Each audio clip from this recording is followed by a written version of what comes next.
Onward to adventure!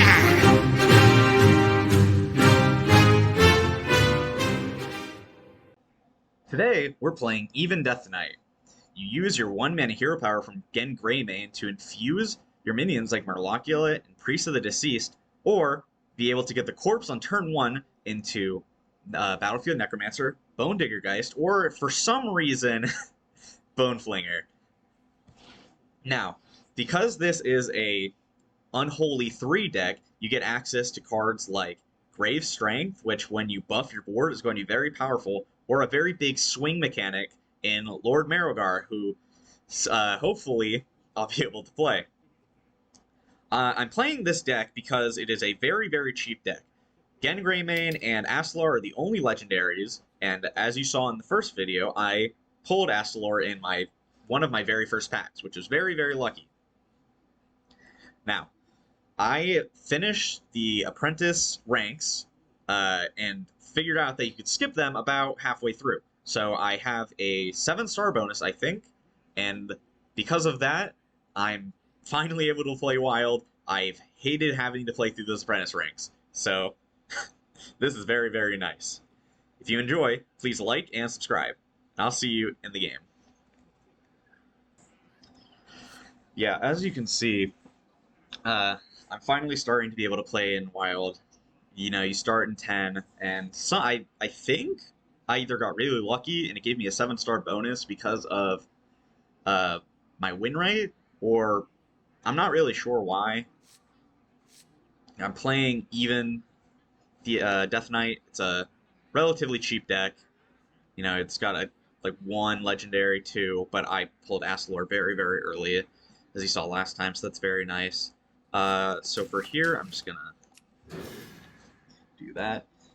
The main draw of this deck is that if you know anything about Wild, then Genn Greymane is going to make your hero power cost 1. So you get the 1/1 ghoul right away, and then because of the ghoul dying at the end of the turn, it buffs your infused cards like Murlocula or Priest of the Deceased, which I have in my deck. And then it buffs things like Bonedigger Geist, so I can have the 3/4 guaranteed on turn 2, or if I had Necrotic Mortician, it makes it so I can hero power into this. I could have sworn it went back together.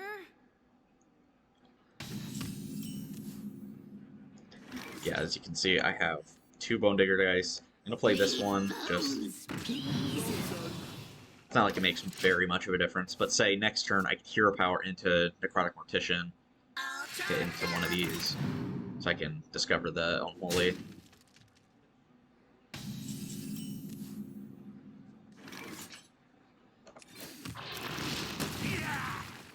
So I'm gonna trade that into there, because I want to just kill this. I'm not gonna waste the damage.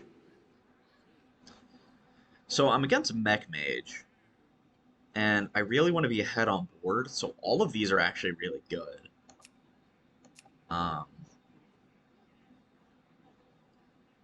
In the terms of having infused cards in hand, I think I want to take Unholy Frenzy. My rule is eternal. Because, like, say, once Murlocula gets to 0, I could Unholy Frenzy, it comes back to 0, and I get healing.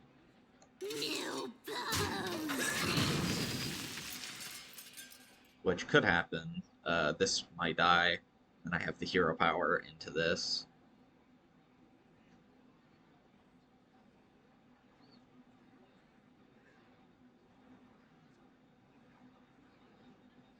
Or if for some reason he plays like a large minion, I could Unholy Frenzy into it, and then kill both of these off into these 2.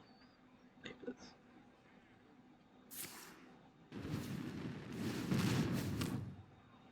Yeah, it doesn't really look like that's what's happening. Yeah, because I can't really play anything, I'm going to hero power in the Vrykul. I cannot pronounce this. Vrykul Necrolyte. That's crazy. Into that, so I get the 2/2 on board after I trade. Because when you're playing against other aggro decks, as a mid-range-ish aggro deck such as this deck, you really want to have the board advantage, which is why, like, a 0 mana card like this, or a really high stat card like this, since it's so easy to infuse, is so nice. That's also why I picked this Unholy Frenzy. Unity, precision, perfection.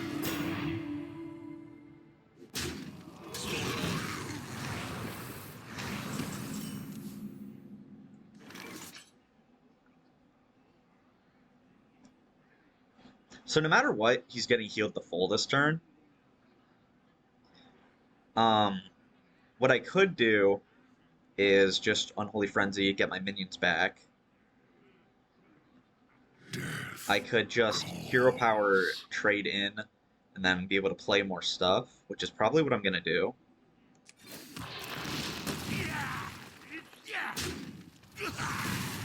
These are both undead, so it doesn't really... This one's better to let die, because if I can re-summon this, for whatever reason, have Rush. Then I'm just gonna...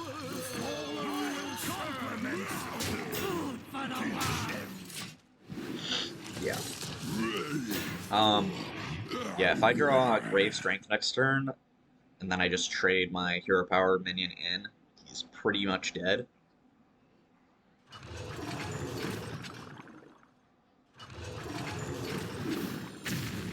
Wow. Well, that costs 0 because of, what's his name? The Galvanizer.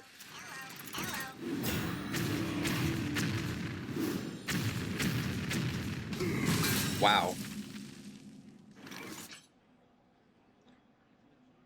So, in this instance, I think what I'm gonna do is I'm going to Hero Power to send in this. Then I'm gonna play, or then I'm gonna attack here. And attack here. Then I'm going to play Unholy Frenzy on this minion. Yeah, so I can get my guys back. Then I'm just gonna kill it. I could have maybe tried to get something really good off the School Teacher, but I don't think it's worth the risk of those sharks living. The sharks are the main reason you're playing Mech Mage ever. This card is... Mecha Shark's kind of crazy. It's better than Ship's Cannon, even if, especially because it's also spread out.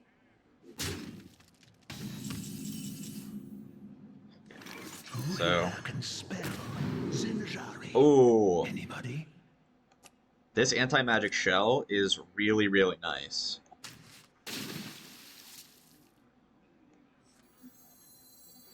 Pick me! Pick me!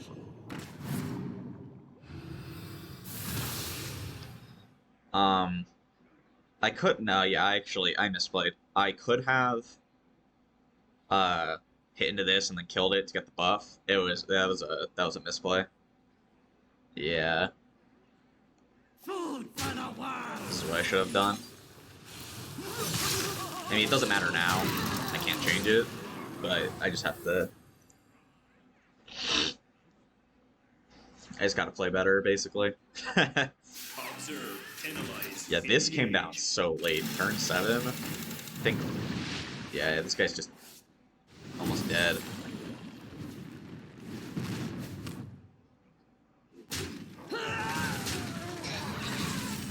Like 15. Oh, there's my Juggler.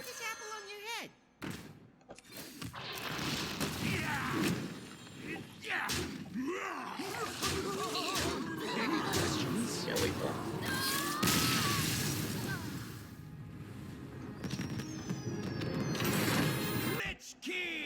So, we're back in the next game.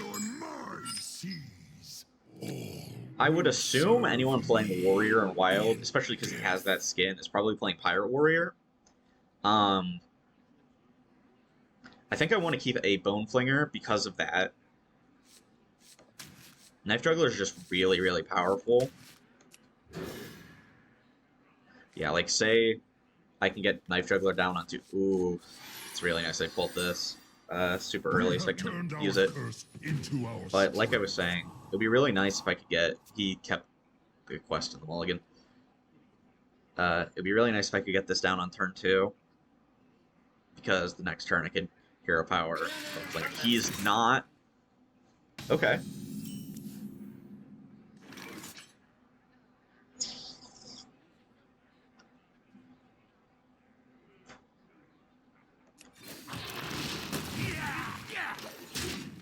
That's interesting.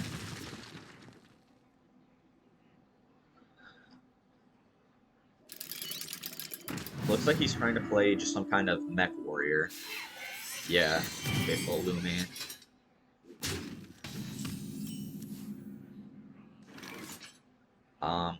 This is a pretty good pull actually, the bigger guys.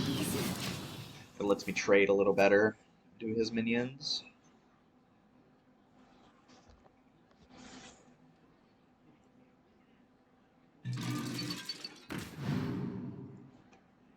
This guy has a much better start than that mech mage had, even though warriors mechs aren't necessarily aggressive.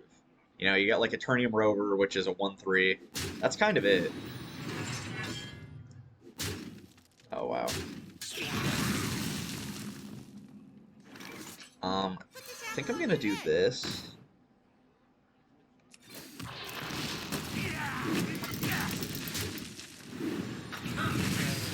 Yeah, I'm oh, never mind. That already infused, so it doesn't matter. I was gonna say I think I was okay with letting this happen because of it getting infused. Oh. That's your cue. Get out there. Yeah, this is all right. I can do that. So this. Then hit here. Coin. Kill these. And then I'm ahead on board. I don't know what this is. It could literally be any mech in the game, or any mech that he could possibly discover. But I am ahead in... Oh my god.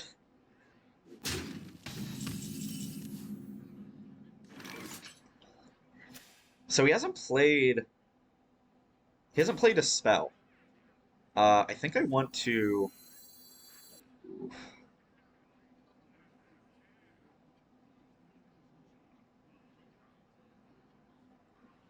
I think I'm going to play Okani. Minion counter, and then I'm going to clear all his stuff. I know I'm giving him that legendary, right? But a random legendary is actually not very good. The minions in his deck, aside from just a random one drop. So yeah, that was a good block for with the galvanizer.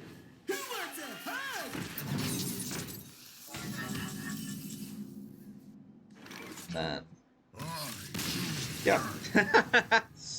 You know, playing against a sort of off-meta aggressive deck like that, a lot of the time, if you just get them off the board, they can't do anything.